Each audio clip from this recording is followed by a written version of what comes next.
Hey everyone, what's going on? Welcome back to Gaming in the Keats. I'm your host Chris, and I'm bringing you a long pending battle report. I played this game with my friend James, Vamps in Maryland, as some of you might know him on the forum. And he's bringing some Highborn Elves. Yes, that's right.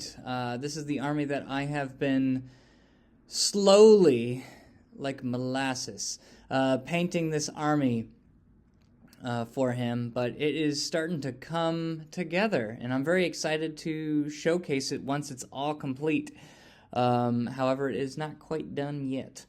But in the meantime, yes, I do apologize for this long wait in between content here because, quite frankly, I've been getting pretty burnt out from the Ninth Age. I've been becoming really, really frustrated just with like the way that I've been playing the game, honestly. Like I haven't really been having as much fun lately. It's felt like this never-ending puzzle where I've had to like relearn how the army that I love and enjoy playing like plays the game, which is normally an exciting process. And I think I did have that sort of honeymoon phase.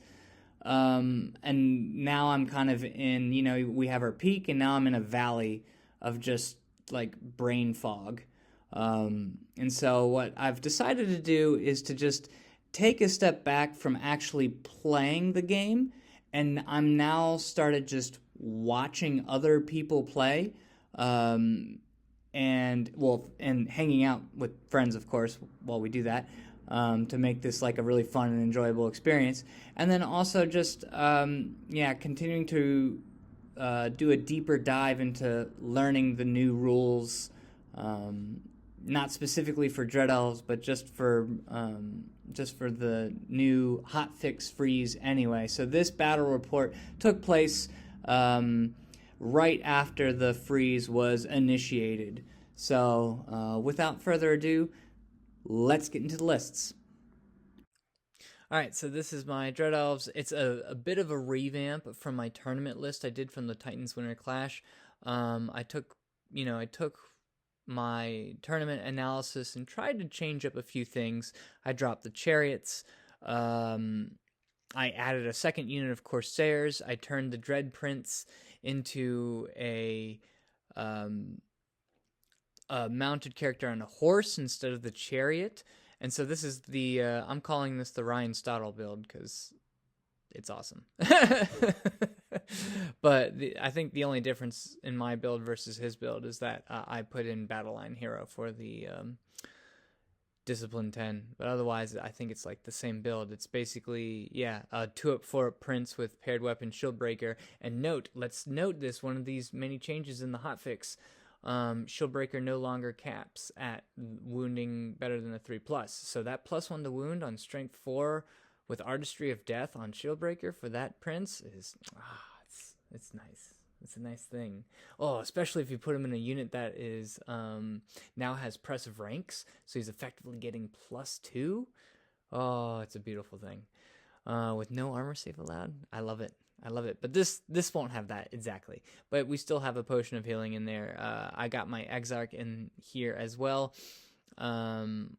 We are going with a good old alchemy, same build, except the only difference is now I have the great weapon with supernatural dex, just to give me some more offense and defense. Like, it's a little more defensive than the build I had, and it's a little cheaper.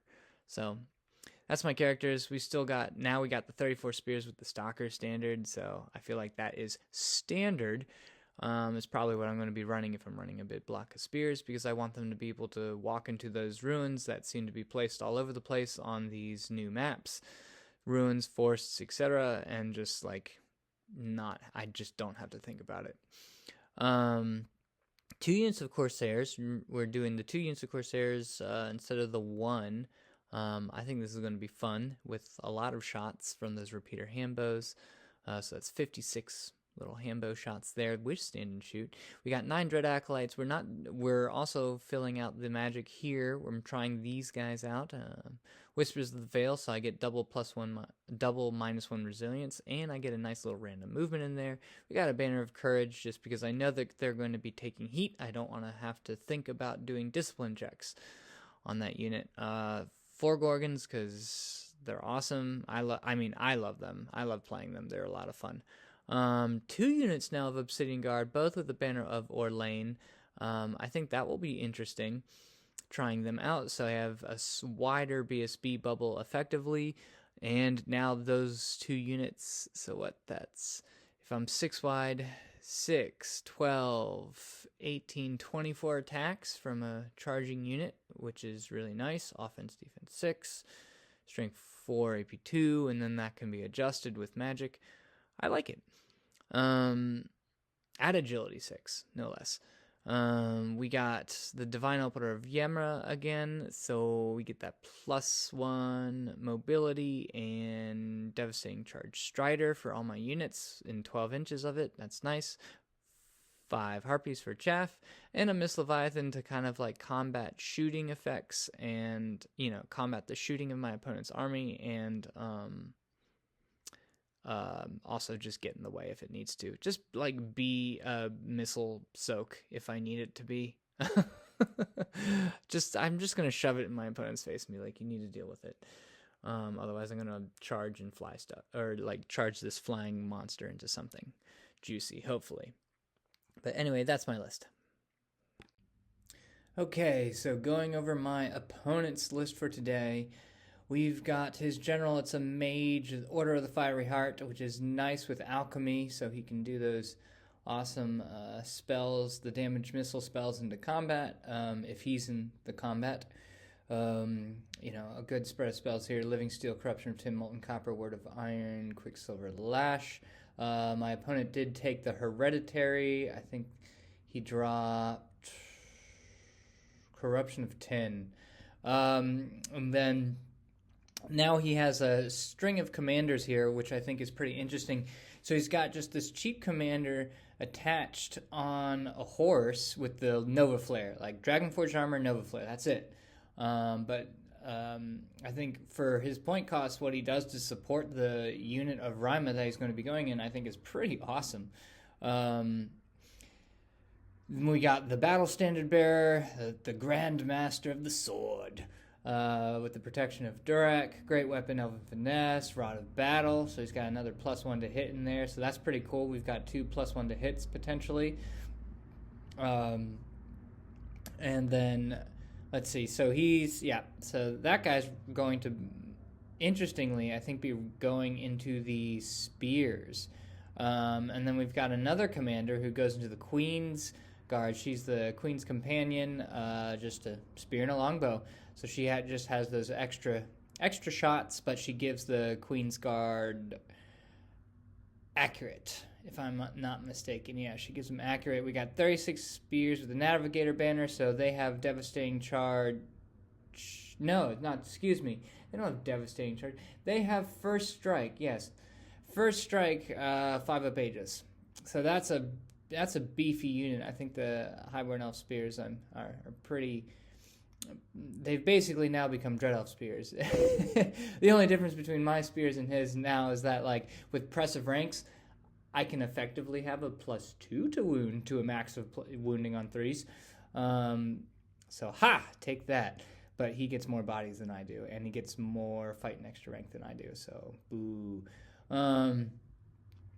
We've got 8 Highborn Lancers and Aether Icon. They're just there, I think, to just score objectives, really. I think it's an interesting choice. We're trying them out. They are, we got some heavy metal in there.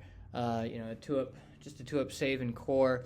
5 Elaine Reavers for Chaff. We've got Sword Masters with the Distortion emblem, because of course you'd take that on Sword Masters. We've got 9 Knights of Rima with the Stalker standard, because of course you'd take that on Knights of Rima. So then we've got Queen's Guard with shields this time. Oh, I think they come with spirits, right? So you pay for the shields. Yeah, I believe that's correct. So Queen's Guard, and then double Sea Guard Reaper. Alright, so pregame settings. The map we're on is the Abandoned Settlement. Frontline clash for the deployment, so we have 6 inches pinched in, but the rest is just standard 12 inches up. Breakthrough is the primary, so you have to not only get your scoring units into your opponent's deployment zone, but you also have to kill your opponent's scoring units. You add those two numbers together, I believe. Oh gosh, brain fart. So then my secondary was demonstrate superiority. So I have to kill two of his most expensive, or I have to pick two of his scoring units.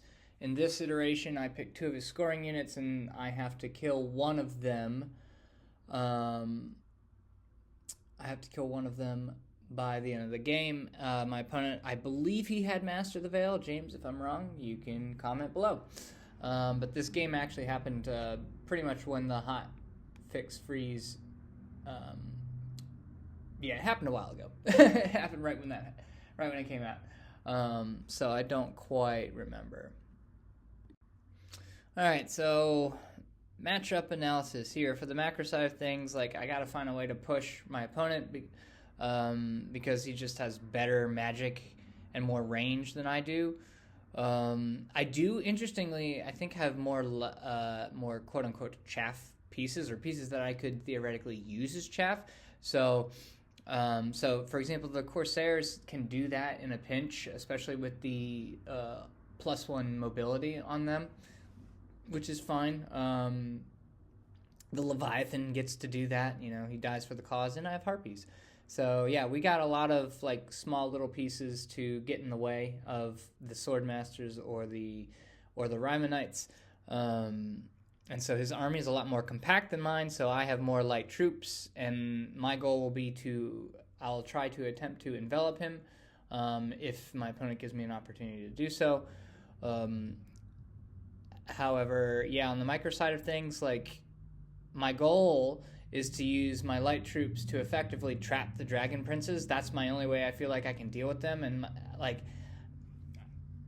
the way that I do that is find a way to combo charge them. I at this rate, I'd like to combo charge them with the Obsidian Guard and something,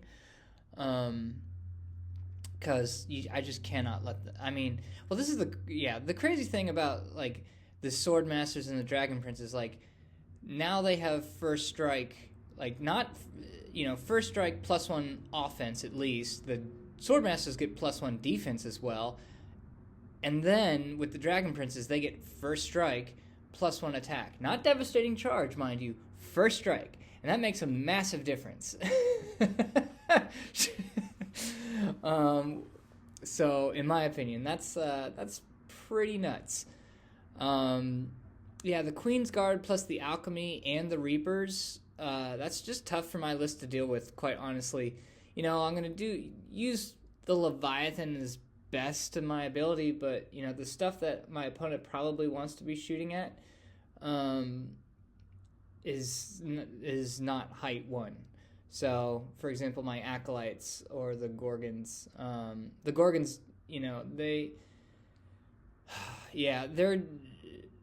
they're gonna have to go on.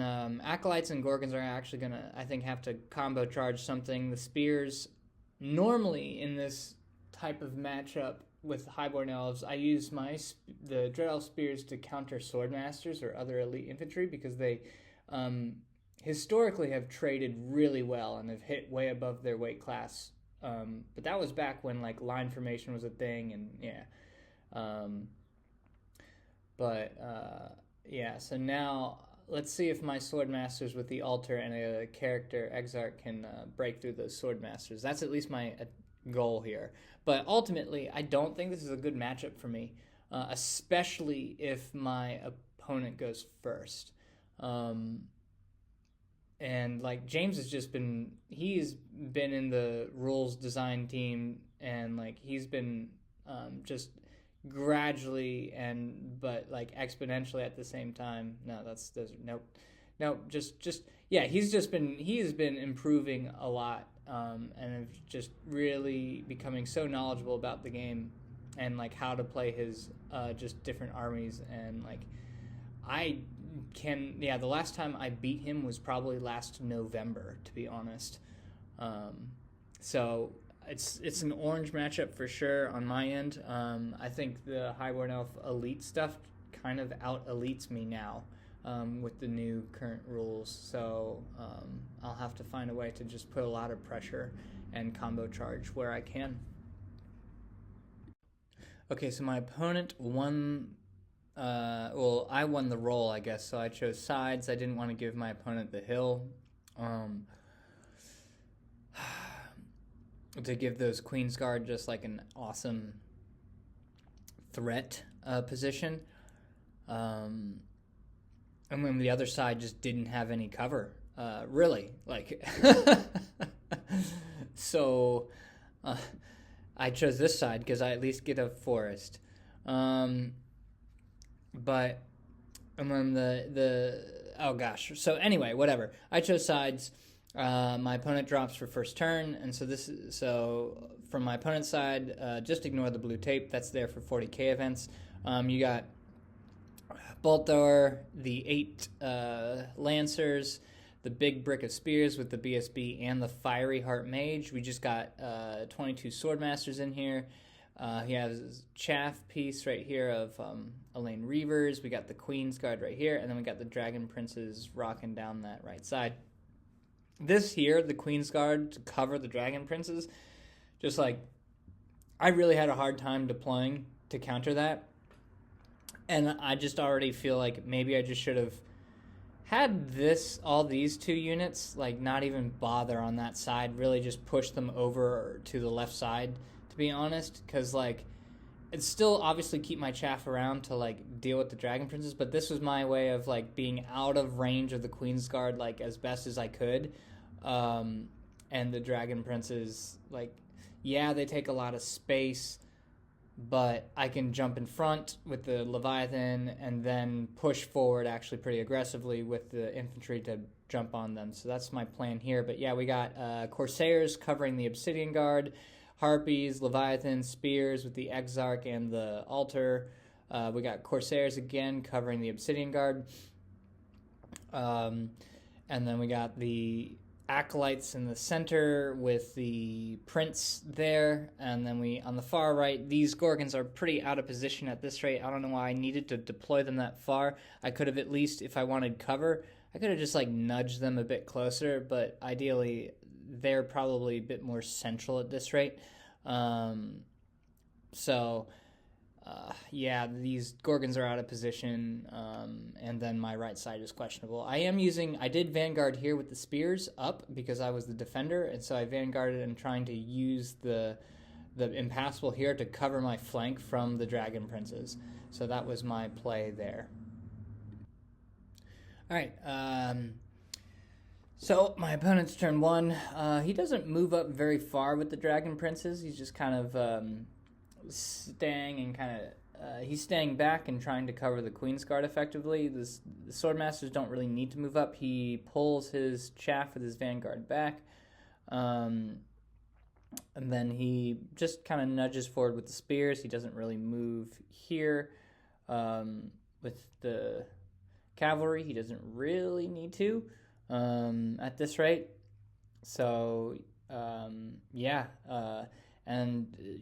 magic and shooting, he basically kills 5 Acolytes, and we did a thing here where, and he killed 5 Acolytes here, and then we did this thing where one of the new rules, which I thought was interesting, where now for, if I want the full cover effect of the hill, I have to have this front rake also like at least the same amount of models on the hill, like fully on the hill, to block complete line of sight from the Queen's Guard, or like the alchemy damage stuff. So he put all of his alchemy into the Acolytes, Bolt Throwers, as well. And yeah, he shot some spears, and so I think I lose 10 spears immediately from the Queen's Guard, which hurt a lot. But yeah, that's my opponent's turn 1. All right, so in my turn 1, I push up. I take all the space that I can, just outside of charge range from the Sword Masters. I'm still respecting them, and also angling the spears. So here's like sort of the trap I'm trying to set, is I'm trying to bait out the Dragon Prince charge, and have counter charges, not just with, like, if he connects here with the Mist Leviathan, I'm actually going to plan on counter charging both these 2 units here. And then let's see what else I can kind of throw at him, because Mist Leviathan's dead, but he still has to deal with it. And it's also, like, it's, unfortunately, with the movement, my opponent, like, I can put him within 8 inches here, but he can easily move out on his turn, so he does have to maneuver the Queen's Guard. And then I push up with everything else, still using Corsairs to cover the Obsidian Guard. Acolytes push up. Now, granted, they could probably have gone a bit further. They probably could have gone here, but I didn't want to give his spears a charge on them. So I'm just out of charge range from the spears as well. Gorgons just move up their full and trying to threaten now. They're trying to get into the game more on my turn 1, and trying to cut off any space from these Silver Helms. Oh, and for demonstrate superiority, by the way, I picked his Dragon Princes and his Sword Masters, I believe. Yeah, it was either the Dragon Princes and the Sword Masters, or the Dragon Princes and the Lancers. I can't remember. Basically, I think it was the Sword Masters, basically saying, like, okay, I gotta kill one of these 2 units, which they're most likely going to be engaging me anyway, so I might as well give them, make it more painful for my opponent to do so, hopefully. In the magic phase,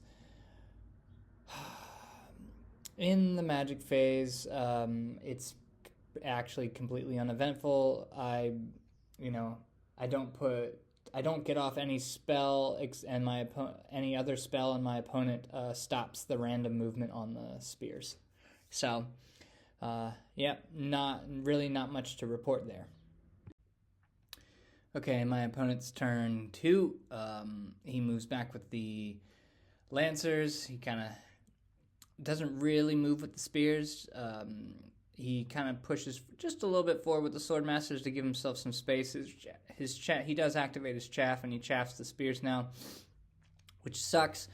It was actually a lot closer movement-wise, because he still had to come out and then get here, but that being said, 18 inches, he was able to get it, so that was a bit of a bummer. He also effectively is able to reform to get out of the Mist Leviathan's -1 aura, which is annoying.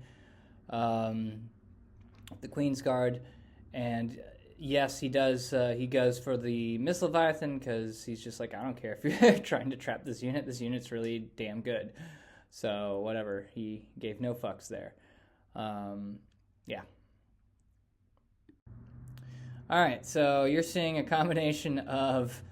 So with magic, my opponent dices me on trying to stop Quicksilver Lash. And given the new rules with the hotfix and everything, we couldn't find it where you couldn't do this, where you couldn't just, now that there's only 4 rank and file models, that he could put all the hits of the Quicksilver Lash on the character. If we did this wrong, by all means comment. If we did it right, comment anyway. So he got 6 hits on this character, re-rolling to wound against me, and he just sniped him out of the unit with the Quicksilver Lash with the 4 rank and file there, so that sucked. And then shooting, Queen Scar say, fuck you, Acolytes, and kill the Acolytes. So that was, there goes like my general and a very expensive unit. Yeah, that sucked.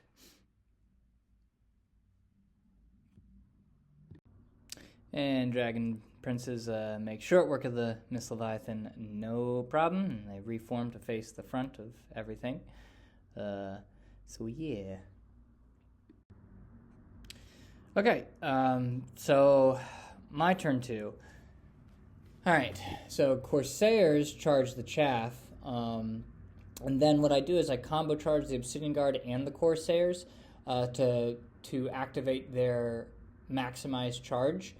They both needed 5s to get in, and the unit of Corsairs make it in, but not the Obsidian Guard, and that, oh, god damn it.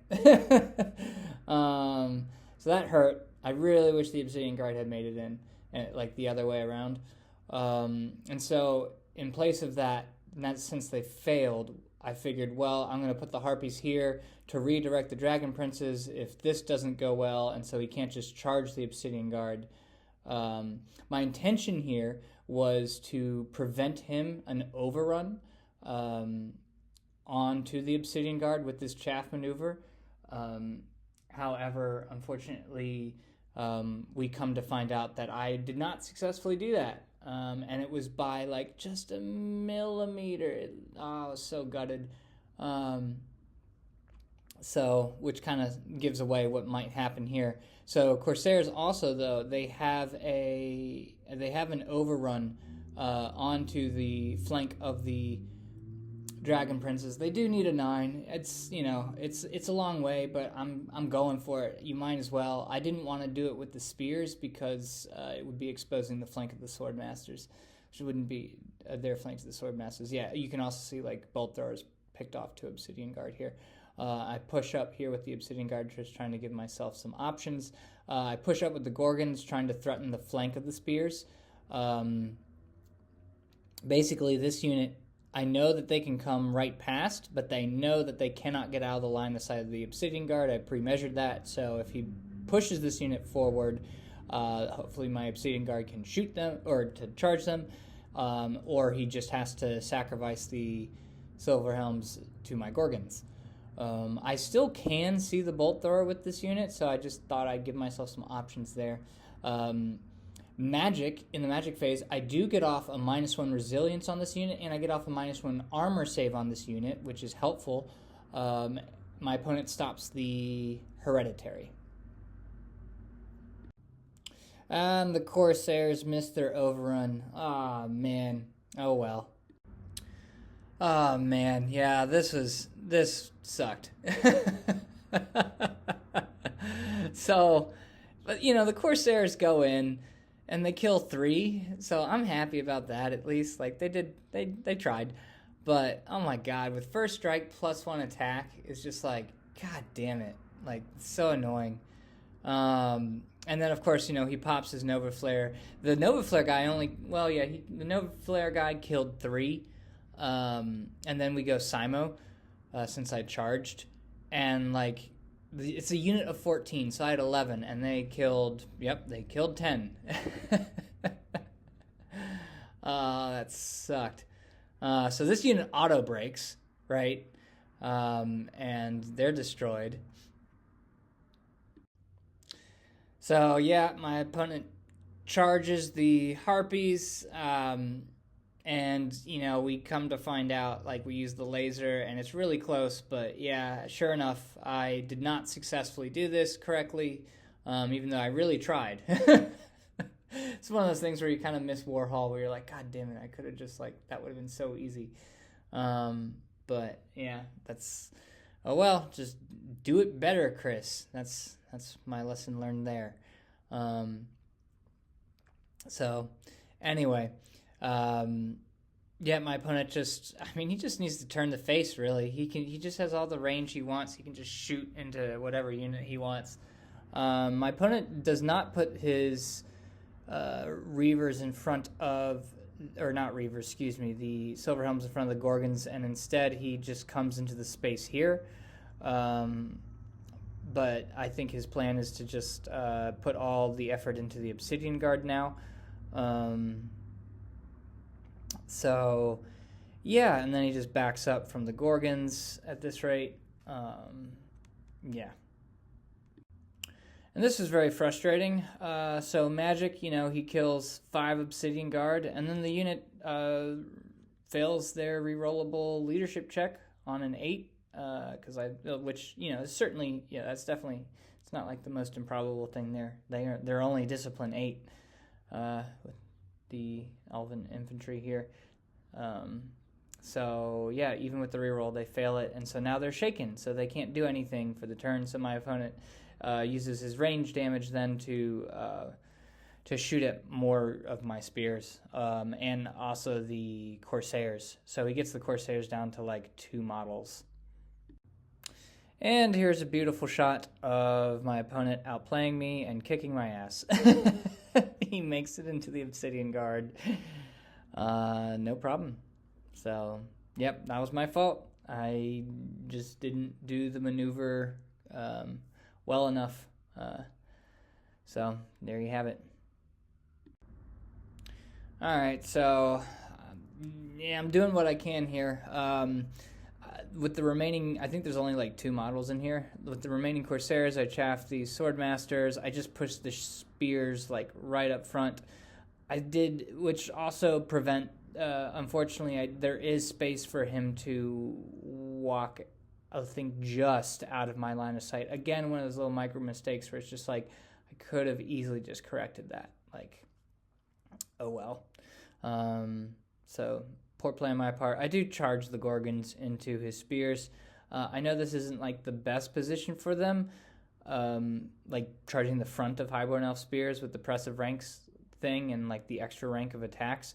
But I think my thought process here was, well, I'm just going to at least try and snipe the mage. Yeah. So, and then the Obsidian Guard are fucked. Like, they're just going to sit there. Unfortunately. And so I do at least move the spears out of this unit's line of sight, so they can't countercharge the spears. In the magic phase, I think my opponent stops the hereditary again on the Dragon Princes, and I don't think I get off anything else, to be honest. My opponent is just able to shut down my magic phase pretty effectively. So the Obsidian Guard at least tried. So they killed a few models, but they just got absolutely destroyed. Like the remaining that were left, I think. So yeah, they auto-broke, ran down. There's like, not only is that a scoring unit of mine, but now my opponent's in the breakthrough. Because this is a unit of 9 Dragon Princes, I don't get their half points, which sucks. So my opponent can just chill here behind the Impassable for the rest of the game and be in my backfield, at least with 1 unit. So that's annoying. And the Gorgons have a whiff fest. I put 8 attacks onto this guy, needing 3s and 2s, and I do 1 wound. Now, he does have a 3-up Aegis save, but like, I rolled only 2 hits. On 3s. It was embarrassing. The other 2 Gorgons, I think, kill like, I don't know, like 7, which is nice. Like the other 2 Gorgons decided to show up. But this is after crumble. I lose the combat, of course, and I crumble. So here's the wound on his silly mage. And yeah, that didn't go well. So my opponent punishes me for my shitty microing and marches outside of my line of sight. Charges the remaining Corsairs. He charges the Obsidian Guard, who did end up rallying, which is nice, but these guys have lances, so they actually swing now before the Obsidian Guard, which is annoying. Yeah. And then, I stop his Fiery Heart stuff, but... Or I think I stopped the Hereditary. I kept trying to stop the Hereditary. I think he might get I don't know what he got here. I don't think he got anything else. So, yeah, in the close combat. Yep, 8 Silver Helms just absolutely crushed the Obsidian Guard. Like, oh gosh. Yeah. He was hitting on 4s, wounding me on 2s, and he just like hit with everything and just killed me.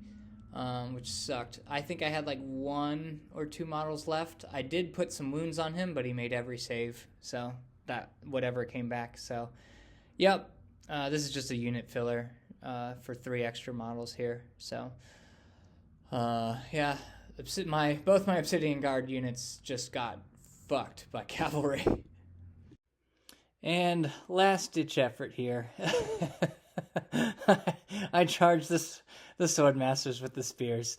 It was either charge his spears, or charge the sword masters. And his spears were actually like, I think I needed a 5 or a 6, and these guys were like a 2.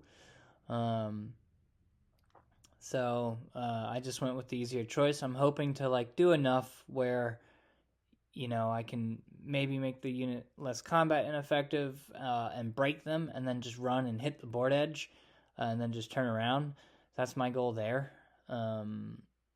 So I'm going for it. I do get let's see. My opponent stops the hereditary again. I do get... Oh, no. Hold on. No, excuse me. I do get a +1 to hit up on the spears. And I actually do get a hereditary up. Yeah, I do get my hereditary up this time, which is cool. So I do have 2 spells going into this combat. And not that mattered. I don't do anything. Like, I literally don't do anything. I think I killed like 2 models. This was just so bad. Like, I think my opponent did have the hereditary up, so he saved the wounds my Exarch did. And then the altar goes and swings. I don't do anything with the stairs. I don't hit the sword masters at all.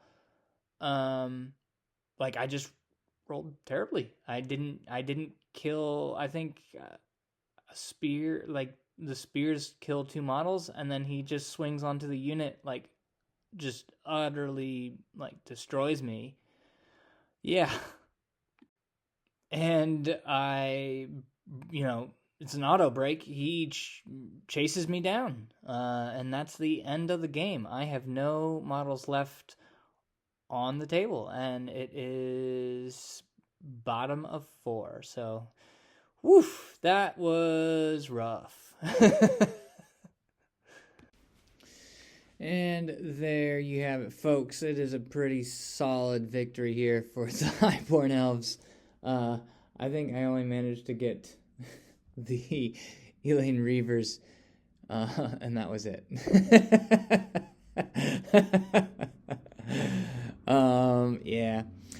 Congrats to James for the victory.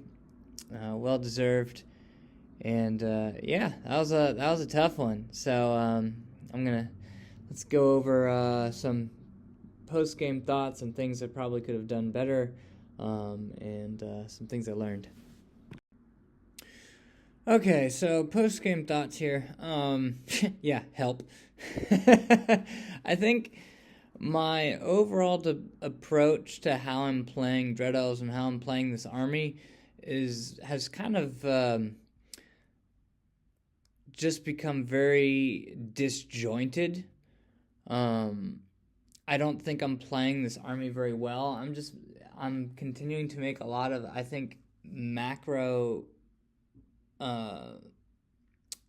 mistakes, like on how I approach the actual matchup, especially given, with all the new rules and changes and everything, and really just, I have to kind of zoom out a bit and think about how this army now starts to play the primary, play its own secondaries, and how I'm using my units in a way as a whole to achieve those objectives. So I think I need to, like I said, take a step back and go back to the drawing board a bit. I think with the overall deployment and approach to this particular game, I kind of think back on how could have where could I have put the most pressure upon my opponent, and I think really kind of skewing my deployment a bit more to the left, just a bit, just so it pulls the Dragon Princes and the Queen's Bows, the Queen's Guard kind of more out of position, so they have to now granted that the dragon princes are fast enough where they can get into the game pretty quickly, but at the same time I think I could have put more pressure upon my opponent's right side, my left, with the silver helms.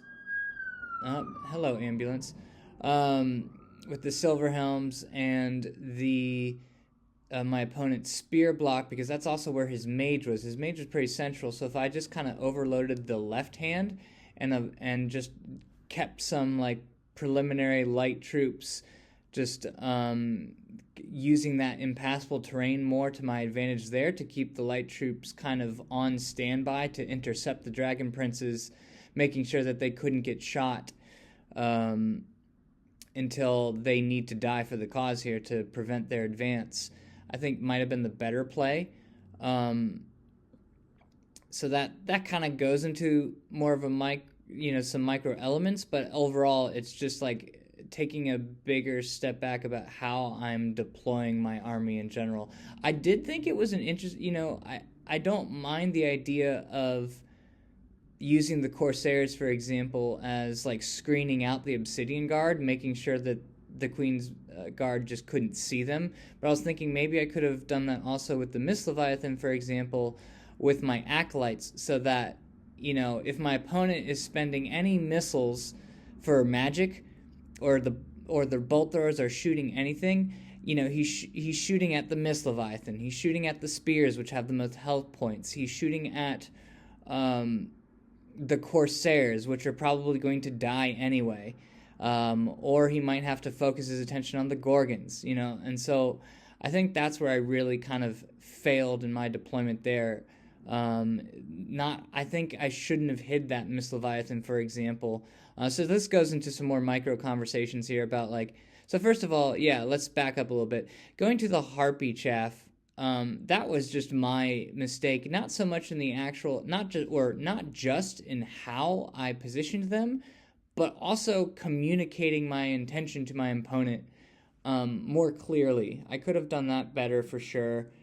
So that we can actually have that conversation there. It's like the Harpies clearly have the movement to be able to do this. This is a learning-friendly game, so let's figure out a way together to make sure that I'm doing it correctly to prevent the catastrophe that happened there. So that to me is my takeaway in that moment. The Gorgons were just too far left. They were out of the game for one turn effectively. I did like how I put pressure on my opponent in turn 2, so he had to react to them. I think having them out one turn like that, it was just my mistake there. And then the losing the Dread Prince and the Acolytes, my fastest unit and most expensive unit aside from the spears. Turn 2 was devastating. And I lost my discipline bubble of 18 inches. I lost a really powerful combat unit. I lost 2 magic spells that could affect my opponent's decision making. It was pretty. I think it was pretty impactful in the long run. And then from that mistake, knowing that now you can target, unless we're wrong, knowing that you can target characters out if there's not enough rake and file to produce, I think it's 5 models, so being able for my opponent to just use missiles and targeting my character like that with 4 rank and file models left in the unit makes me wonder, maybe I could have prevented that situation using the Mist Leviathan, for example. Things like that. And that kind of goes back into that, the conversation of how could I have better utilized my light troops? Could I have done it differently? Could I have just spread more? Because I think my initial plan was to envelop my opponent, but I think I was so maybe that's the better approach. Maybe you just, I don't know, because it's it's tough. If you spread, then you're kind of distributing your threats, which is better. But it's kind of hard to, I feel like at this rate, a more experienced player could probably just tell me like what the better decision was. Yeah, comment. What would you have done? I don't know. I don't know exactly how to play this matchup. And then the Dragon Princes. So instead of taking that risk with the combo charge of the Obsidian Guard and the Corsairs, I could have just moved the Harpies in front of the Dragon Princes and then put my Obsidian Guard and the Corsairs in a way where my opponent now has to make a decision on what to focus fire, because otherwise he's getting combo charged. And I know that the Obsidian Guard were in a position where the Dragon Princes were most likely, if they're going to charge the Harpies, were going to be blocking their line of sight. So I could have utilized that moment just better. Overall, I think this was a really great learning experience of some of how the new rules are interacting. It's my first time playing against Highborn Elves in this new edition. On the tabletop, I have played against them on Warhol, but yeah, good God, man, some of those. Phew. And I think James's army was really compact. And I think there are things about his list, like the only reason why he has the bolt throwers, for example, is just because those are the models I have painted completed, I've painted for him. There's still a lot of stuff that's on the, that's still in the works. So he made his list with the best of what he had. So I think he could have definitely made a more potent list against me, for sure. And he was just kind of experimenting with certain builds. But, congrats, James, once again to the win. And, here we go. So thanks for watching, everyone. I greatly appreciate the fact that you're taking the time to watch my videos. I've definitely been on a bit of a Ninth Age break, not in terms of hanging out with the community, but just from actually physically playing on the table. I know getting in more reps is a great way to learn the game, but for me it was getting to a point where I'm just getting continually frustrated and just being all right, this isn't fun, I need to take a step back, let's take a different approach to learning this new edition. And so right now I'm actually spending more time just reading through the new set of rules, trying to get myself a better understand, really diving in more speaking is tough, taking a more in-depth approach of learning the rule set as a whole, and just making sure that I'm just generally more solid with the rule set. So, before I start playing again. That's where I'm at right now. So, the video content is probably going to be a lot more sparse in the next month or two, just because I'm not really getting in a lot of games at the moment. But, I'm still here. I've still been trying to hang out with friends when they are getting their games in. I'm still watching the games and interacting, so I'm learning and watching other people play the game. So I can, again, just learn more information and learning what other armies do. So, anyways, thanks again, y'all. I'll see you in the next one. Ciao, ciao for now, y'all.